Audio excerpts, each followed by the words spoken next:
क्रिस्तु में प्यारे भाई और बहनों, अदृश्य युद्ध, इनविजिबल वॉर पूरे दुनिया आजकल ऐसे एक युद्ध लड़ रही है। World is fighting an invisible war. कोविड-19 के विरुद्ध दुनिया के सभी राष्ट्र युद्ध लड़ रहे हैं। हमारा शत्रु एक वायरस है। वो वायरस को शायद हम हमारी आंखों से देख नहीं पा रहे हैं, इसलिए ये युद्ध ज्यादा मुश्किल हो रहे हैं। शत्रु को देख नहीं पा रहे हैं, इसलिए युद्ध ज्यादा मुश्किल हो रहे हैं। शत्रु को देखने से युद्ध आसान हो जाएगा। शत्रु कैसे ऑपरेट करते हैं, मोडुस ऑपरेंडी क्या है, ये जानने से हमारा स्ट्रैटेजीज हम प्लान कर सकते हैं। लेकिन ये वायरस के बारे में जैसे बोलने से हम आंखों से देख नहीं पा रहे हैं, इसलिए युद्ध ज्यादा मुश्किल हो रहे हैं। वायरस कैसे फैल रहे हैं, कहाँ फैल रहे हैं, हमें ज्यादा जल्दी इसका जानकारी नहीं मिलते हैं।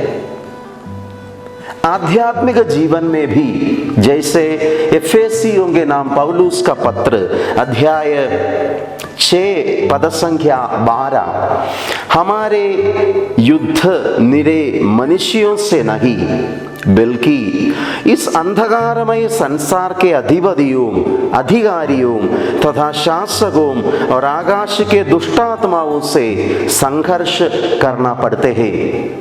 Our spiritual warfare is not against human beings. हमारा युद्ध जो अदृश्य युद्ध, आध्यात्मिक युद्ध हम ये लड़ रहे हैं, एक अदृश्य शत्रु से हम लड़ रहे हैं। शत्रु अदृश्य है, इसलिए युद्ध ज्यादा मुश्किल हो रहे हैं। शत्रु को शायद आंखों से हम देख नहीं पा रहे हैं, इसलिए युद्ध ज्यादा मुश्किल लग रहे हैं एटलीस्ट कुछ लोगों को। प्रियजनों, लेकिन बाइबल में जैसे हम पूरे बाइबल को देखते हैं, ये शत्रु कैसे काम करते हैं, शत्रु का मोडुस ऑपरेंडी क्या है, शत्रु का रूप क्या है, रंग क्या है, शायद बाइबल में इधर उधर से हमें मिलते हैं जानकारी। ये शत्रु को साथ देने वाले मनुष्य जैसे प्रभु को ओपनली चैलेंज करते हैं। बाइबल में ऐसे कुछ घटनाएं हैं, जैसे शत्रु को साथ देते हुए मनुष्य, कुछ लोग प्रभु के विरुद्ध युद्ध करते हैं। Some people cooperating with the enemy, fighting against God. Few incidents are there in the Bible. So ये मनुष्यों के मोडुस ऑपरेंडी, देयर एटीट्यूड, देयर मनोभाव देखने से ये शत्रु के विषय में हमें कुछ जानकारी मिलेगा। प्रियजनों, ऐसे कुछ वचनों पर हम मनन चिंतन करने जा रहे हैं। हमारे अदृश्य शत्रु वो कैसे ऑपरेट करते हैं और उसका मोडुस ऑपरेंडी क्या है, हम मनन चिंतन करने जा रहे हैं। हम विश्वास करते हैं कि आने वाले दिनों में भी कुछ एपिसोड्स ये विषय में हम करना चाहते हैं। तो आज हम देखने जा रहे हैं, बाइबल में ऐसा एक राजा है जो प्रभु को ओपनली चैलेंज किया। वो अपने आप को प्रभु के बराबर समझकर प्रभु को चैलेंज किया। He questioned God and his authority. वो प्रभु के विरुद्ध युद्ध लड़ना चाहते थे, वो प्रभु के बराबर समझकर प्रभु से युद्ध करना चाहते थे। ऐसे एक व्यक्ति के विषय में निर्गमन ग्रंथ में लिखा हुआ है, उसका नाम है इजिप्ट का फेरो। मिस्र का फिरौन के विषय में बाइबल कहते हैं वो प्रभु के बराबर समझकर प्रभु के जनता को सता रहे थे और प्रभु के कार्यों का तिरस्कार कर रहे थे, प्रभु की अपमान कर रहे थे और प्रभु से युद्ध करना वो चाहते थे। अदृश्य शक्ति ये फिरौन के द्वारा प्रकट हो जाते हैं। प्रियजनों, ये फिरौन का एक मनोभाव ये अदृश्य शक्ति की ओर संकेत करते हैं। One attitude of Pharaoh of Egypt pointing out to this invisible enemy. वो वचन पर आज हम मनन चिंतन करने जा रहे हैं। निर्गमन ग्रंथ अध्याय 5 पद संख्या 17। निर्गमन 5:17। उसने उत्तर दिया, तुम लोग आलसी हो, हाँ तुम आलसी हो, इसलिए तुम कहते हो कि हमें प्रभु की बलि चढ़ाने के लिए जाने दीजिए। You are a lazy people. आप लोग लेजी हो, तुम आलसी हो, इसलिए तुम लोग कहते हो कि हमें प्रभु की बलि चढ़ाने के लिए जाना चाहिए। You are a lazy people. That's why you are telling that we want to worship God. फिरौन का मनोभाव है, आइडियोलॉजी है, एक गलत विचारधारा है। लेजी पीपल वर्शिप गॉड, और वर्शिप इज एन एक्टिविटी और a program of some lazy people. प्रियजनों, ये आइडियोलॉजी शत्रु इनविजिबल और इनविजिबल एनिमी का मोडस ऑपरेंडी है। प्रियजनों, ये अदृश्य शत्रु आराधना को अटैक करते हैं। The invisible enemy attacks worship in the first place. प्रियजनों, ये जनता आराधना करना चाहते हैं, आराधना के लिए जाना चाहते हैं, लेकिन फेरो जो प्रभु को अपने बराबर समझते हैं और प्रभु के बराबर समझकर प्रभु से युद्ध करते हैं, वो फिरौन का मनोभाव है। You are a lazy people, only lazy people will ask for going for worship. Lazy people go for worship. Those who are zealous, illustrious or enthusiastic, productive, educated will not go for worship. Worship is a nonsense. फिरौन का मनोभाव ये था, worship is a nonsense. Only those people who do not have any sense at all, those who are unproductive, those who are lazy, they go for worship. प्रियजनों, यहूद धर्म का और क्रिश्चियन धर्म का एक पिलर है worship of the living God. प्रभु ईश्वर की आराधना करना हमारे धर्म का नींव है। वो नींव पर अदृश्य शत्रु अटैक करते हैं। तो कैसे अटैक करते हैं?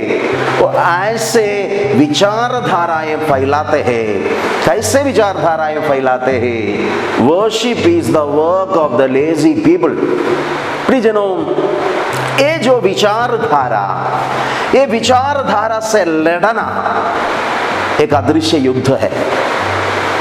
इस्राएल ये विचारधारा से लड़ रहे थे, क्योंकि ये जो विचारधारा सिर्फ फिरौन का नहीं है, बाद में भी हम देखते हैं अटैक ऑन वर्शिप।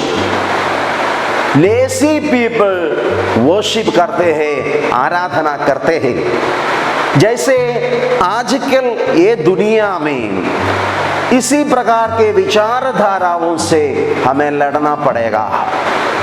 अदृश्य शत्रु हमारे आराधना को अटैक करते हैं। प्रियजनों, शायद हम नहीं जानते हैं, जो सिनेमास हम देखते हैं, जो मूवीज हम देखते हैं, जो सीरियल हम देखते हैं, जो पिक्चर्स हम देखते हैं और जो मैसेजेस हम पढ़ते हैं व्हाट्सएप में, फेसबुक में, प्रियजनों, ये विचारधारा फैलाने के लिए अदृश्य शत्रु काम करते हैं। He attacks our worship।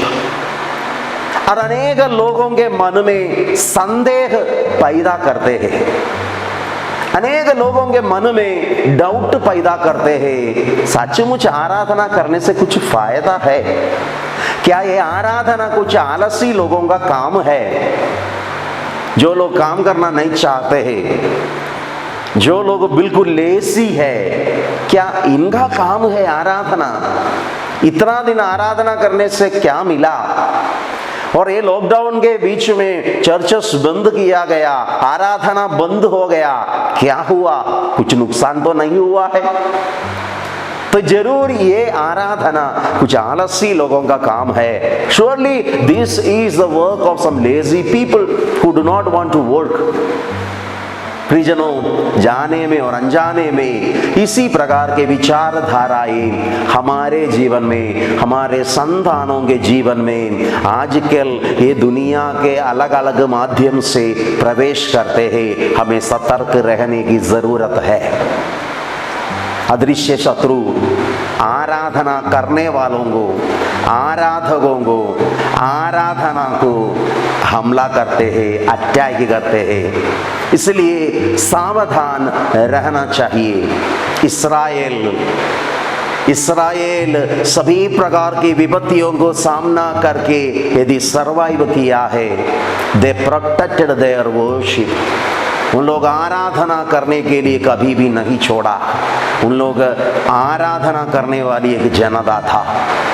आज जैसे हम ये वचनों पर मनन चिंतन करते हैं, मनन चिंतन का विषय है, क्या मैंने इसी प्रकार के विचारधाराओं को मेरे जीवन में प्रवेश करने दिया है? मेरे बच्चों के जीवन में क्या इसी प्रकार की विचारधाराएं प्रभाव डालते हैं?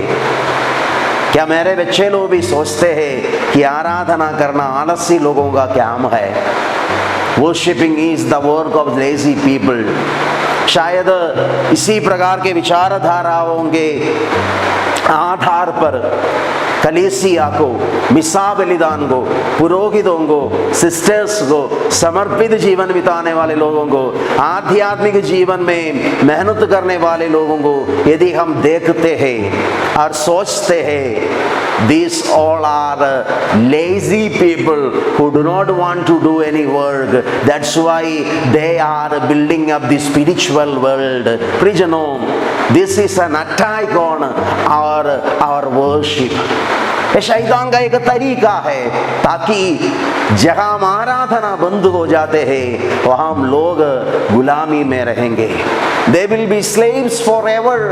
फेरो ये चाहते हैं लोग हमेशा स्लेवरी में रहे, उसके देश में काम करे और उन लोग कभी भी स्वतंत्र नहीं होना चाहिए। आइए हम आज प्रार्थना करेंगे।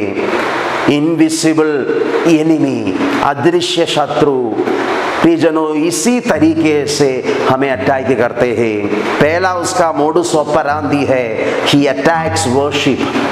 आराधना होने नहीं देगा, आराधना करने नहीं देगा, और वो इंटेलेक्चुअली, आइडियोलॉजिकली, विचारधाराओं के माध्यम से अटैक करेगा। हम सतर्क रहेंगे। हम आज प्रार्थना करेंगे ऐसे विचारधाराओं को पराजित करने के लिए प्रभु हमें बुद्धि प्रदान करे, आत्माभिषेक प्रदान करे। अभिषेक के साथ आराधना करने के लिए हमें आशीर्वाद मिले। ये दुख के परिस्थिति में, संकट के पल में कलीसिया से हम जुड़े रहे, कलीसिया से जुड़े रहकर हमारे घर में हम आराधना करें। पिता, पुत्र और पवित्र आत्मा के नाम पर आमीन।